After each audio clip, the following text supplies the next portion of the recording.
Bonjour et bienvenue dans cette vidéo.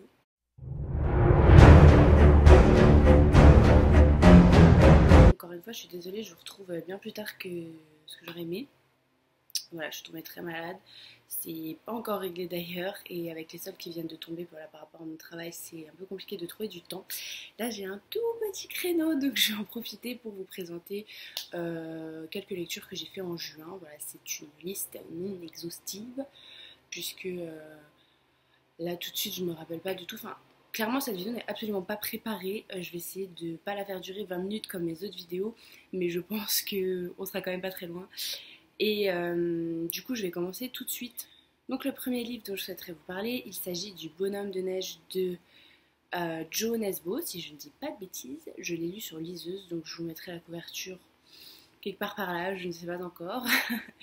Voilà, donc en fait, c'est l'histoire, je sais plus si c'est en Suède ou en Norvège, l'un des deux. Et c'est un tueur en série, du coup, qui...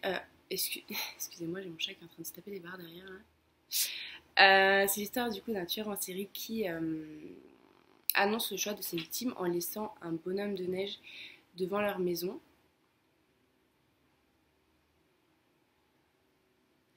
Bref, et voilà, et du coup on a un inspecteur, donc l'inspecteur Harry Hall, qui va se mettre sur l'enquête, etc.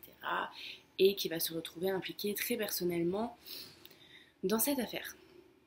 Sur le papier, c'est tout à fait ma came, voilà, je lis de temps en temps. Enfin, je veux dire, j'ai jamais vraiment lu de policier qui m'a transcendé et tout, mais voilà, j'en lis régulièrement, voilà. Par contre, celui-là, j'ai pas trop accroché. En fait, je voulais le lire pour pouvoir ensuite voir le film avec Michael Fassbender. Le film, j'ai pas aimé non plus. En fait, j'ai commencé à m'intéresser à l'histoire qu'à partir de la moitié. Sinon, c'était mou en fait, c'était lent. Voilà, en plus, enfin, on nous donne rien du tout pour essayer éventuellement de nous mettre sur la piste. Vous savez, quand vous lisez un policier, c'est quand même le truc intéressant, c'est qu'au fur et à mesure de votre lecture, bah, vous collectiez vous-même des indices et vous essayez de vous rapprocher j'allais dire de la solution finale, c'est peut-être pas la bonne expression, de la résolution de l'affaire, on va dire. Et en fait, dans ce livre-là, on nous donnera enfin si, on nous donne des trucs qui, au final, n'ont absolument rien à voir. Et aux 3 quarts, voire aux 4/5e du roman, on nous dit ah, vous croyez que c'était ça, mais là, en fait, ça n'a rien à voir. Et on vous sort des trucs dont vous avez jamais parlé jusqu'ici. Et du coup, ça n'a aucun impact. Du coup, ouais, je suis restée complètement de marbre. Voilà, l'écriture, je peux pas trop juger parce que c'est une traduction d'une langue qui est pas forcément évidente, donc je ne sais pas, mais voilà, ça m'a pas transcendé. Le film, je pense que pour quelqu'un qui a pas lu le livre, ça doit être encore pire. C'est vraiment mou. Les éléments de l'histoire sont mis dans un ordre bizarre. Enfin, malheureusement, je conseille ni le livre ni le film. Enfin, le livre, il se laisse lire, mais franchement, non, franchement, ça vaut pas la peine. Il y a des policiers comme ça. Si vous voulez juste faire une petite lecture tranquille, il y a des policiers qui sont beaucoup mieux que ça. Non, j'ai pas trop aimé. Ensuite, un livre là par contre que j'ai beaucoup aimé, il s'agit de Rouille de Floriane Soulas aux éditions Scrinéo. Voilà, donc j'adore Scrinéo, j'adore Floriane et j'ai adoré Rouille. euh, je l'ai lu il y a longtemps aussi, je l'ai lu à peu près au moment de sa sortie. Donc là, on suit l'histoire de Violente, qui est une prostituée qui travaille donc dans une maison close à Paris.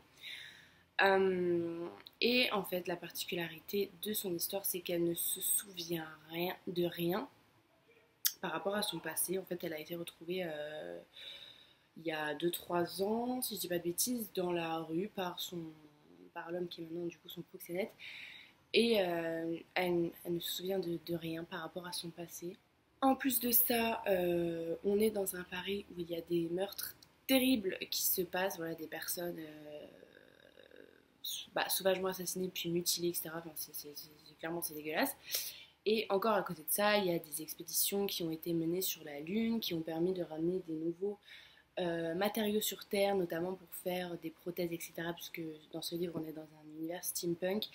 Et en parallèle des meurtres, il y a aussi une histoire de trafic de drogue avec cette nouvelle drogue, la rouille, qui est apparue sur le marché et dont on ne sait pas de quoi elle est composée et pourquoi elle est aussi addictive. Bref, ceci est le résumé le plus pourri de l'histoire, mais je suis sûre que vous en trouverez des bien meilleurs sur toute la booktubosphère.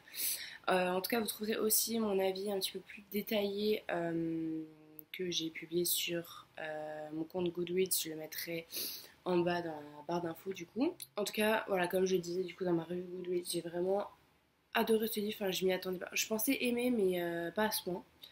Du coup, j'étais très contente. C'était ma première incursion dans le monde steampunk. D'ailleurs, j'avais parlé un petit peu avec Flo. Je lui avais dit que, en fait, j'avais parlé avec elle quand son livre n'allait pas trop tarder à sortir. Et je lui avais dit, bah, du coup, que j'avais envie de découvrir le steampunk. Donc, soit via Mathieu Gabory, qui est un de ses auteurs fétiches que j'ai très envie de découvrir également, soit via la lecture de Rouille. En fait, elle m'avait conseillé de commencer quand même avec Mathieu Gabory. Bah, du coup, j'ai commencé avec Rouille. Et j'ai trouvé l'univers de ce livre vraiment génial. C'est ce qui m'a le plus plu, je pense. Bah, l'histoire est cool et tout, les personnages aussi, mais franchement, l'univers m'a vraiment marqué. Avec tous les différents quartiers qui ont vraiment une empreinte très très forte, qui sont vraiment différents les uns des autres, avec des espèces de communautés qui se trouvent dans chacun de ces quartiers qui sont vraiment marquantes. Ça m'a rappelé des... Enfin, comment dire, ça a résonné en moi par rapport peut-être à des lectures précédentes ou des films que j'ai vus. Là, je ne saurais pas vous dire quoi, mais c'était une ambiance familière. Voilà.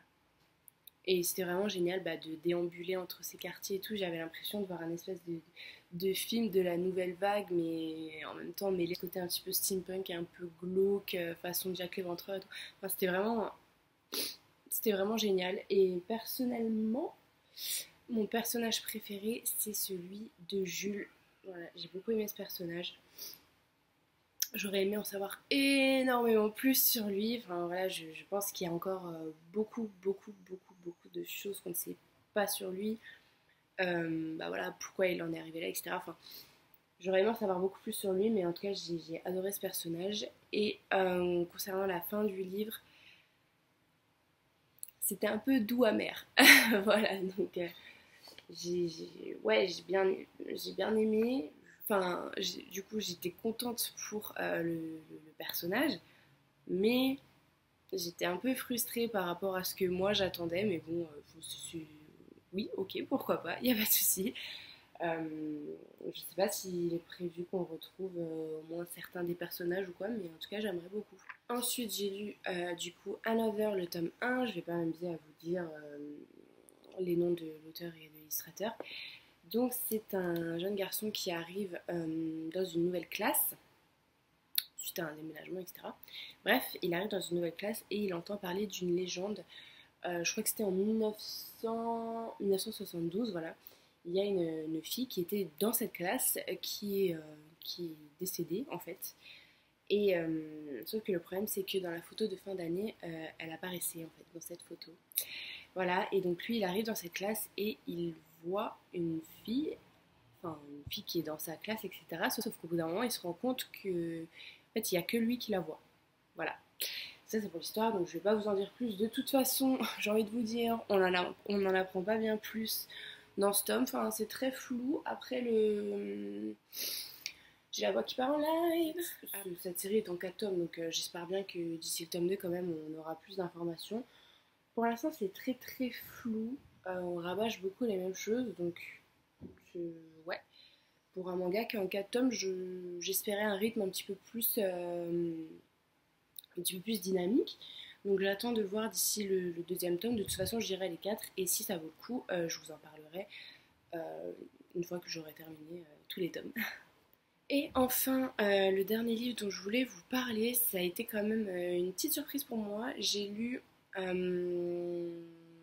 La Faucheuse, je crois que c'est ça le titre, de Neil Shusterman. Donc pareil, j'ai lu sur liseuse, donc je vous mettrai la couverture quelque part à côté de moi. Pourquoi ça a été une surprise? Parce que c'est pas du tout le genre de livre que je lis. Enfin, je lis pas trop de young adultes, voilà, clairement. Mais je sais pas, le thème me plaisait bien. Donc en fait, on est on est dans notre monde, mais plus tard, quoi, dans le futur. Et en fait, on a trouvé un moyen de lutter contre la mort, donc les gens ne meurent plus, mais cela dit, il faut quand même réguler la population, donc il y a des personnes qui ont le métier de faucheur, c'est-à-dire qu'ils doivent choisir de façon plus ou moins aléatoire des personnes à faucher, donc c'est-à-dire dont ils prennent la vie de façon définitive. Voilà, puisque dans ce monde-là, quand on meurt, on va dans un centre de résurrection, de réanimation, l'un des deux, et du coup, au bout de quelques jours, on reprend sa vie, etc. Et du coup, il y a deux personnages dans ce livre qui sont des adolescents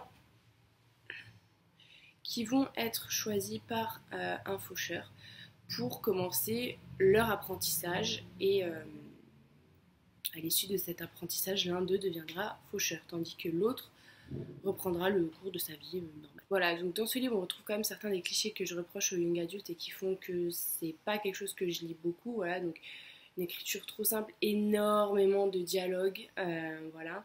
Donc forcément, le truc, vous le lisez super vite, mais voilà, c'est des plumes pas très travaillées. On se concentre plus sur l'action de l'histoire que sur la manière de la délivrer. On a des trucs un petit peu clichés, des romances franchement dont on aurait pu clairement se passer. Du moins, pour ma part, c'est rare que je trouve une romance indispensable, sauf si c'est vraiment le thème principal du livre, quoi. Mais là, c'est pas le cas et je pense qu'on aurait clairement pu s'en passer. Aussi, un petit problème que j'ai avec ce livre, c'est que du coup, on a deux personnages, Citra et Rowan. Et donc, Citra est une jeune fille et Rowan un jeune garçon. Et on met plus l'accent sur le personnage de Citra, sauf que moi je préfère de loin le personnage de Rowan. Je n'aime pas trop Citra, je la trouve assez insupportable. Voilà, elle fait ses caprices, elle prend un petit peu les gens de haut, etc. Et franchement, elle me gonfle. J'aurais aimé qu'on se concentre plus sur le personnage de Rowan, mais vu la fin des événements du tome 1, je pense que dans le tome 2, qui est donc Thunderhead, je pense que on tournera quand même pas mal autour de Rowan, du moins je l'espère. Du coup, j'ai beaucoup aimé les thèmes abordés dans ce livre, à savoir, vu que la mort n'existe plus, qui a le droit de vie ou de mort, comment on choisit les personnes qui fauchent, comment on choisit les personnes qui vont être fauchées, voilà, sur quels critères se baser pour décider de retirer la vie de quelqu'un. Aussi, ok. Aussi, voilà, pour les personnes qui peut-être n'ont pas autant goût à la vie que d'autres, comment ça se passe vu qu'on ne peut plus vraiment mourir. Franchement, j'ai trouvé ça assez intéressant. La réflexion est quand même assez intéressante. Voilà, malgré le contexte un petit peu trop jeunesse du livre. Mais franchement, je suis clairement passée au-dessus de ce contexte young adulte. Et j'ai vraiment beaucoup aimé. Et j'ai l'impression que dans le tome 2, donc Thunderhead, qui est en fait... c'est un peu comme le... Comment dire non, pas en français, mais... le iCloud, voilà, c'est un peu ça, mais vraiment, ça a beaucoup plus d'importance, réseau mondial, etc. Et on va plus se concentrer là-dessus, voilà, sur l'intelligence artificielle, puisque c'est un monde où il n'y a plus du tout de gouvernement, etc. Tout est régi par cette intelligence artificielle. Du coup, on peut penser qu'elle n'est pas très flexible, mais en même temps, dans le tome 1, Citra arrive un petit peu à manipuler l'intelligence artificielle qui techniquement doit être impartiale pour arriver à faire certaines choses. Donc je pense que ça va être un petit peu intéressant cette réflexion autour de l'intelligence artificielle dans le tome 2. Bref, voilà qui conclut cette vidéo. J'espère que je vous ai pas trop dit de bêtises. Je sais que je suis passée assez vite sur les livres, enfin du moins plus vite que dans mes précédentes vidéos, mais voilà, j'avais pas envie de m'éterniser sur 50 ans et de plus vu que je suis malade, je suis très pressée de retourner m'allonger. Voilà, aujourd'hui on est dimanche, je ne travaille pas donc j'ai envie de me reposer. Voilà, donc j'espère vous retrouver prochainement, vraiment cette fois, pour une nouvelle vidéo et du coup je vous dis à bientôt.